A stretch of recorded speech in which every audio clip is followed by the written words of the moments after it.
If you're a young woman in your early 20s, do not fuck around and find out. Take it from someone who has done this thing. Don't fuck around and find out when it comes to having a child young. Most of women will lie to you because they are selfish, and they will tell you that I had a baby when I was 20, now I'm 36. Yes, now I am making more money, my life is better. Everybody should make their decision. They are not telling you the struggle and survival mode. At 20, you're only learning how to wash your nyash. At 20, you're learning how to wash the girl between your thighs. It is not the time for you to be thinking of how you'll run a house. What are we having for breakfast and lunch and supper? At 20, you need to only have you to take care of. At 20, you can comfortably have popcorns and tea for dinner, and it's okay. You only have one responsibility to take care of, and that is you.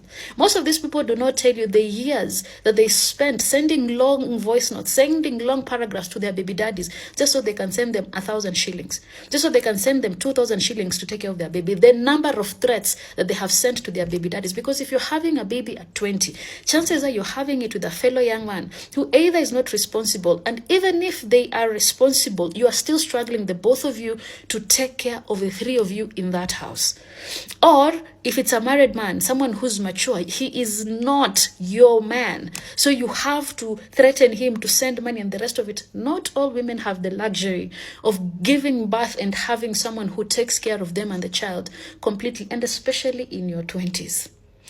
When a child comes into this world, it's supposed to be treated like a guest. When we have guests, and especially as Africans, we prepare the bedroom where the guest will sleep, the towels they will use, the dress that they will change into, with their slippers. We prepare everything for them, to host them, for them to be comfortable. But when children come into this world, we don't want to put any care, any concern, any effort. They will just come and rationalize things. Children are out here so mature for their age because they have learned to rationalize life like adults. A child already knows that there's haves and have-nots, and that I'm a have-not. So children know not to ask for things, not because they don't want those things, but because they've already understood that we don't have. These things are not considerations. For us, the consideration is just a meal. If you have a meal and a roof over our head and at least we have gone to school, then we have been provided for. Imagine children coming into this world, a child being one of those, your child being one of those kids who will just stand and wait for a child to be done with the bike so that they can borrow it. A child, you cannot afford to buy your child a simple football or a simple ball because it's 500 shillings, and that's the difference between you and hunger. You can't buy them, and they want, mom, buy me a basketball. Mom, dad, buy me a football. Dad, buy me a remote car. You can't. Things that are just materialistic for kids to enjoy, you cannot. Taking kids to the supermarket or taking kids to the mall just so that they can window shop and go back home, you're not buying them shishi, you're not buying them anything. And then they're the ones who are advising you like, oh, you can do it, I also did it. They're lying to you. They're not telling you the implications of what that does to it has on them and the children. And the children. I am here in South Africa, and even as I was coming, I get on a plane. You see, 3, 4, 5-year-old on a flight. And once we disembarked, there's a family that we came with to the hotel. Nice hotel. Kids are already used to that kind of life. Then there's your children.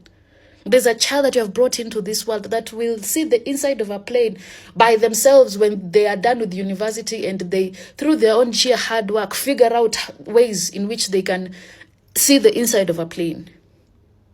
Now, that is done. Some of us have had to go through that, the same thing. But you cannot advise other women to go through the same thing and tell them that it's okay. It's not okay. It is not okay. It's not okay to raise kids in a hostel. It's not okay to raise a child in a single room. It's not okay to raise a child in a shack. It has already happened, yes, but do not advise other women and tell them that it gets better. Sometimes it doesn't get better. It keeps on getting worse and worse and worse. And kids are raised in poverty, and they're the ones who become goons and become prostitutes and become thieves and become... because they have to do those things to survive. To survive. And you see also the children, both men and women, who are raised into prostitution or into schmeck's work. It's because the conditions that surrounded them when they are young allowed them to fend for themselves when they were young. They did not have anyone to take care of them. They had to learn how to take care of them in the way that they knew how. Nobody wakes up and just decides to be a schmeck's worker.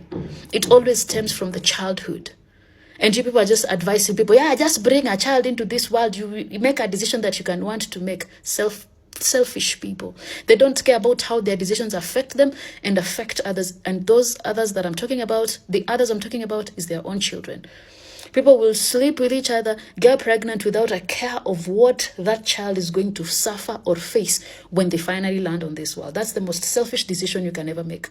If you are a loving woman who wants to be a mother one day, be selfless. Make sure that when your guest, especially those of you who are young and you still have an opportunity, that when that young guest, boy or girl, comes into this world, you have a guest room for them. You have things you have prepared to host them for 18 years and make their lives comfortable in your house. In your house. Do that. Even for, I discourage my own son every single day. Do not make the same mistakes I made. Don't. I will not encourage my son to impregnate a girl young. So why would I come and tell you people that it is okay? Look at me, Nangami. I am here, I'm traveling. My life is better, though I had a baby in the hostel. Rubbish. I know the 10 years of struggle that I went through. And I would not encourage any woman to put a baby and themselves through that.